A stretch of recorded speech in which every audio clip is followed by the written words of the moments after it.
Deutéronome, chapitre 24.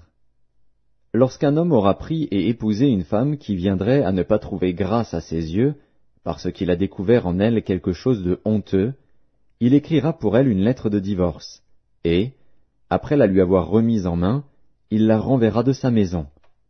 Elle sortira de chez lui, s'en ira, et pourra devenir la femme d'un autre homme. Si ce dernier homme la prend en aversion, écrit pour elle une lettre de divorce, et, après la lui avoir remise en main, la renvoie de sa maison, ou bien, si ce dernier homme qui l'a prise pour femme vient à mourir, alors le premier mari qui l'avait renvoyée ne pourra pas la reprendre pour femme après qu'elle a été souillée, car c'est une abomination devant l'Éternel, et tu ne chargeras point de péché le pays que l'Éternel, ton Dieu, te donne pour héritage. Lorsqu'un homme sera nouvellement marié, il n'ira point à l'armée, et on ne lui imposera aucune charge.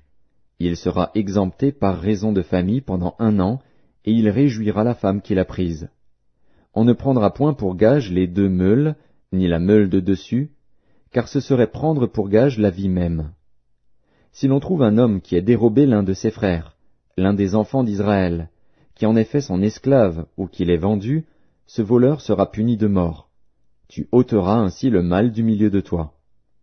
Prends garde à la plaie de la lèpre, afin de bien observer et de faire tout ce que vous enseigneront les sacrificateurs, les Lévites.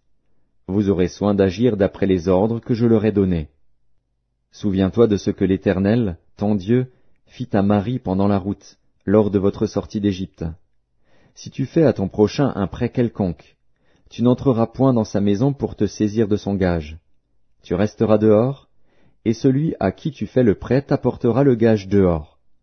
Si cet homme est pauvre, tu ne te coucheras point, en retenant son gage.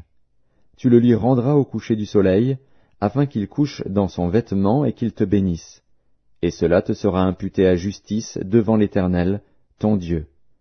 Tu n'opprimeras point le mercenaire, pauvre et indigent, qu'il soit l'un de tes frères, ou l'un des étrangers demeurant dans ton pays, dans tes portes. Tu lui donneras le salaire de sa journée avant le coucher du soleil, car il est pauvre, et il lui tarde de le recevoir. Sans cela, il crierait à l'Éternel contre toi, et tu te chargerais d'un péché. On ne fera point mourir les pères pour les enfants, et l'on ne fera point mourir les enfants pour les pères. On fera mourir chacun pour son péché. Tu ne porteras point atteinte aux droits de l'étranger et de l'orphelin, et tu ne prendras point en gage le vêtement de la veuve. Tu te souviendras que tu as été esclave en Égypte, et que l'Éternel, ton Dieu, t'a racheté. C'est pourquoi je te donne ces commandements à mettre en pratique. Quand tu moissonneras ton champ, et que tu auras oublié une gerbe dans le champ, tu ne retourneras point la prendre. Elle sera pour l'étranger, pour l'orphelin et pour la veuve, afin que l'Éternel, ton Dieu, te bénisse dans tout le travail de tes mains. Quand tu secoueras tes oliviers, tu ne cueilleras point ensuite les fruits restés aux branches. Ils seront pour l'étranger, pour l'orphelin et pour la veuve. Quand tu vendangeras ta vigne, tu ne cueilleras point ensuite les grappes qui y seront restées. Elles seront pour l'étranger, pour l'orphelin et pour la veuve. Tu te souviendras que tu as été esclave dans le pays d'Égypte. C'est pourquoi je te donne ces commandements à mettre en pratique.